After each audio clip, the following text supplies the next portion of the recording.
Assalamualaikum, dear friends, parents. Welcome to our YouTube channel. My name is 𝗍𝗵𝗀𝗀 and I'm founder and CEO of Edify Group of Companies. At Edify Group of Companies, we provide you information regarding study abroad, immigration, traveling, career counseling. We have uploaded multiple series of different countries: Australia, Sweden, UK, USA, Canada. We try to cover all those important topics and important you can say that aspects that students are looking into whenever they are planning to study abroad. As you know that we have recently had a education expo in our Faisalabad office. We have recently shifted to our new office, and we had an education expo on 12th of April at Susa Road. So we had a very good and fantastic time over here, and all of our team was very motivated, and they really enjoyed that expo. All the students came here, and there were also some universities had, and a couple of teachers from different schools also visited that education expo. Today I have a special guest with me, and he came all the way from UK. His name is Saad Hassan, and he's also our head of international relations. He resides in the UK, lives in the UK, and he look after all our matters in the UK. So I will first of all introduce you with Mr. Saad Hassan, and after that we will discuss some important question regarding the studying in UK and the post Brexit scenario in the UK and the current scenario of the COVID, as he is living in the UK. So he knows better about the current scenario and the current situation. So first of all, Mr. Saad, welcome to Pakistan, and thank you so much for your time at the at our education expo. I know that it was really hard for you to manage and travel during this pandemic, but we are really thankful to you that you came here and gave us your precious time. So first of all, could you please tell something about yourself to our students and viewers? Alright, Assalamu alaikum everyone. So thank you, Mr. Azim, for especially inviting me to Pakistan. So I came especially for the expo, and it was fantastic. So we weren't expecting so many people because of the current COVID situation, but I was really happy. We had more than 200 people coming to the new office and attending the expos and taking all the relevant information they required. So basically, as Mr. Azim already told you, I'm living in the UK from the last many years. And I'm also looking after all the UK related matters with the universities and obviously with the students as well. And the thing is, like right now the situation with everyone is a bit hard, as you can see, due to the COVID. And with the UK it's not different with rest of the world. But still a lot of people are coming to the UK for the studies, and after the Brexit, so I would like to inform you, like a lot of new opportunities has come, like as Mr. Azim, like graduate immigration rule, like we will discuss all these factors in this video. So first of all, Mr. Saad, could you please tell us about the what will be the UK in coming years, as we see that UK has now finally exited from the European Union, and there are a lot of rumors circulating around that it will be against the UK, and it will affect the economy of the UK. But I personally think that it was a wise decision of the UK, and they played their card very well, and it will benefit the UK. So in your point of view, as you are residing there and you are living in the UK, you know the ground reality. What you think that the Brexit was a wise decision from the UK government?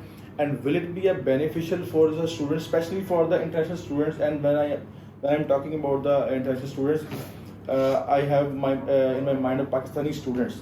So what is the benefit of this Brexit for our students, Pakistani, Indian, and Sri Lankan, all these the students looking to study in the UK? Right. So basically, I first went to the UK in 2006. And then it was like people coming all over from the Europe. So I've seen people from the poor, you can say poor European countries, from Estonia, Romania, Poland.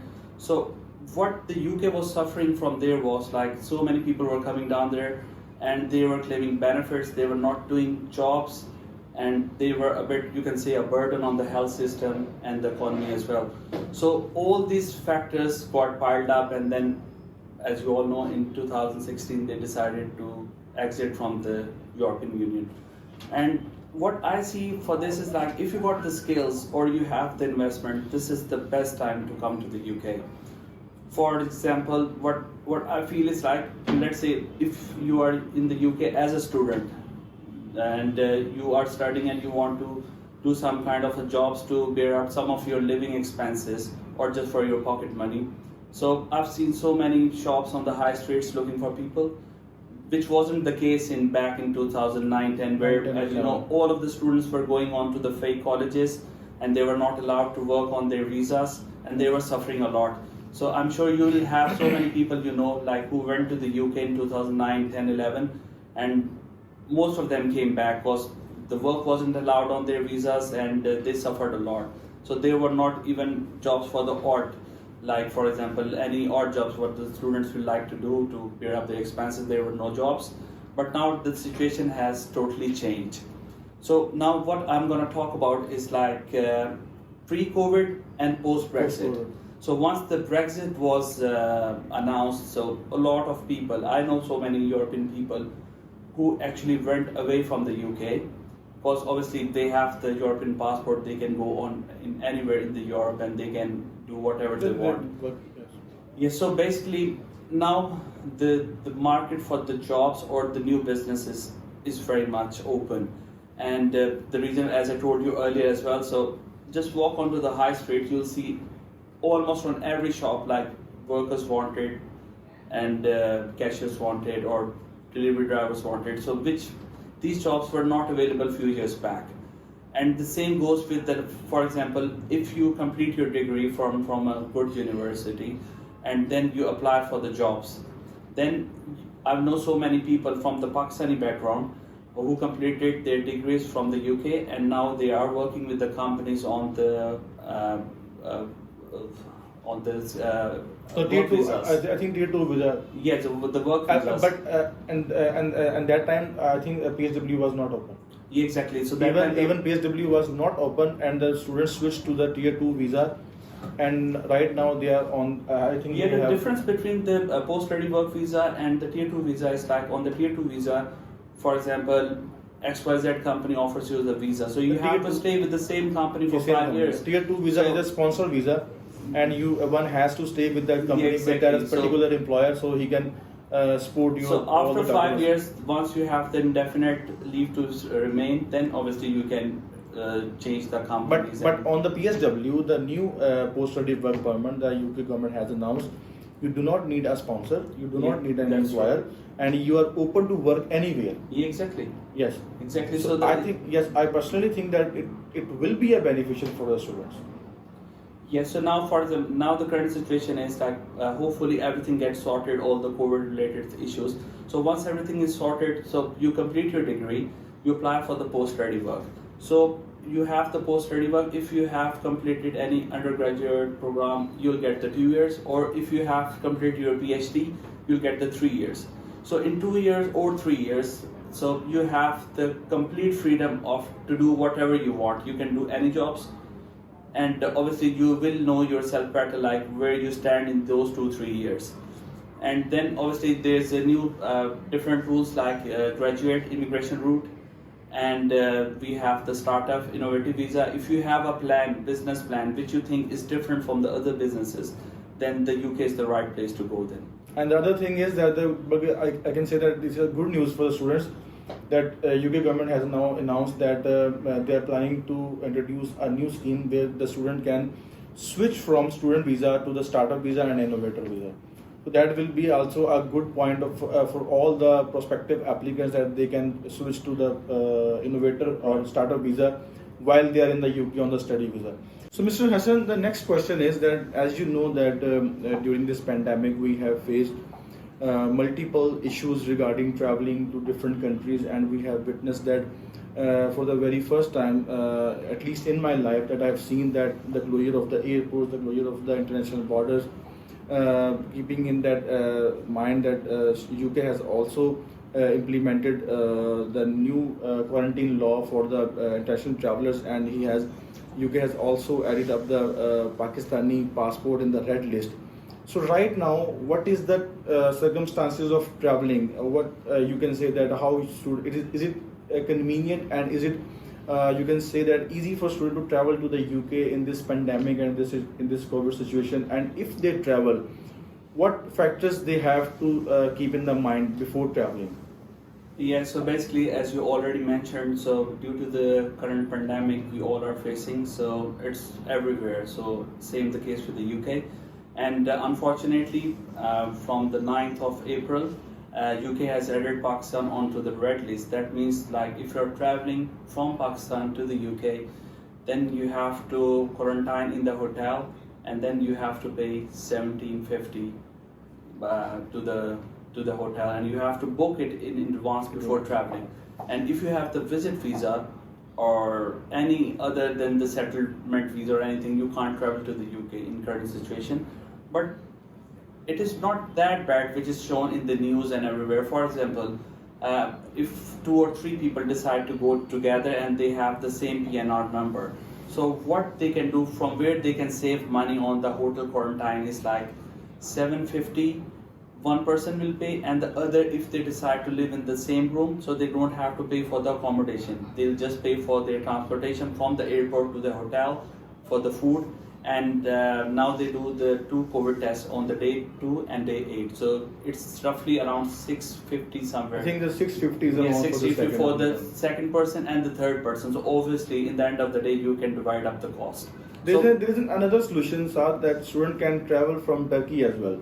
They can stay 10 days in the Turkey, right, and after then they can travel to the UK. In their case, they won't need a quarantine or hotel quarantine or any type of this requirement, because Turkey is not in the red list of the UK. Right. Okay. So, for example, if I'll talk about myself, and if I have to travel to the UK, and I have to pay £1,750 for the hotel quarantine. So what I can do is like what I will do. That's the better words. So what I will do is I'll go to some places like what Mr. Azim has mentioned, Turkey. So spend some time there, 11 days. Then obviously the rule is like from last 10 days they count. So you are in the Turkey from the last 11 days now. 11 days. So trust me, it will be around £700-800. No, in which 300 maximum. Yeah, maximum 300. If you go I a lot went of to Turkey. Yeah, exactly. The food, Yes, I've the been to hotel, and Turkey. everything. It's quite cheap, and and plus, it's quite- obviously, you'll get the chance to visit Turkey, which is our Yes. Muslim brother country. Muslim brother country. Yeah, so that's. And if you like that 𝗘𝗚𝗏 season, yeah, you exactly. will be happy So to. you can go and you will be visit happy all to those visit places Turkey as well. Yes. So that isn't that bad, but it is what it is. We all are hoping, like once all the cases started to go down, then we hope the Pakistan will be removed from the red list very soon. But right now it is in the red list. Okay, Mr. Hassan, one last question. I know that you have a flight today. So one last question, could you please tell our students and our listeners' views that what we are planning now for our students, our visitors, what are our plans in coming 1 or 2 years? Right now, just we had a meeting last night, and you will go back and you will implement that as soon as you arrive in the UK. Could you please briefly just give the overview of all that discussion and plans that we have for our students and visitors? Yes, so for all the viewers, I have an announcement to make. So we are in the progress of collaborating with one of the UK leading law firms. So a group of solicitors and barristers will be joining Edify group of companies. So what it means to you and for us as well. So what it will make a difference from us and the other consultants. So for example, if you go to the UK from any other consultancy firm, so once your visa is done, you arrive in the UK, that's done, finished. So, but what we are planning to achieve is like, if you are in the UK and in the future you face any kind of the visa issues, so we have the team of barristers and the solicitors which are always here to help you out. So for example, if you have any visa refusals, or if you have any type of issues, immigration issues in the future, so we can also assist you with. And plus, that's the thing a lot of people don't know is like, for example, if they apply for any kind of visa from Pakistan, and then they come up with like, oh, we got refused and we don't have the right of appeal. But please keep in mind, if you have any good lawyers in the UK, it can always be challenged in the court of law in the UK. Exactly. So that's what we are planning now. For example, if you got your visa refused, so we can help you out inside the UK as well. So we will have the team of a barrister and the solicitors, and they are one of the top UK law firms. Exactly. So that I think that will be a very good thing to do. So now what it will make a difference is like we are trying to make Edify a complete package. For example, if you want to go anywhere around the world, you come to the Edify. If you want any hotel bookings, ticket bookings, you come to Edify. If you want to do the IELTS, you come to Edify.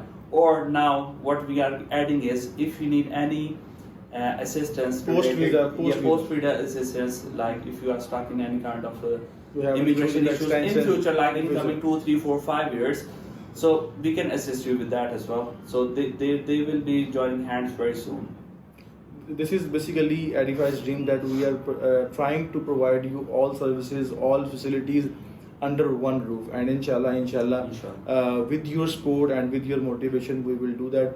So thank you so much, Mr. Saad. Thank you so much for the time, and I believe that it was really useful information, and all those details that you shared with the students and our viewers. I think that it will be really beneficial for all students. I will definitely share your contacts and email with all the students and viewers, so if they want any services in the UK regarding visa extension and any matter linked to the immigration, they will contact directly to you. Sure. And he will guide you regarding your settlement, and if any issue you arise in the UK, he will guide you. So if you have liked this video, kindly share it with your friends as well, so they can get the useful information. And if you haven't subscribed our channel, kindly subscribe our channel for the useful videos of study abroad, immigration and career counseling. Thank you so much. Allah Hafiz. Thank you everyone. Thank you. Take care. Thank you. Bye bye. Allah Hafiz.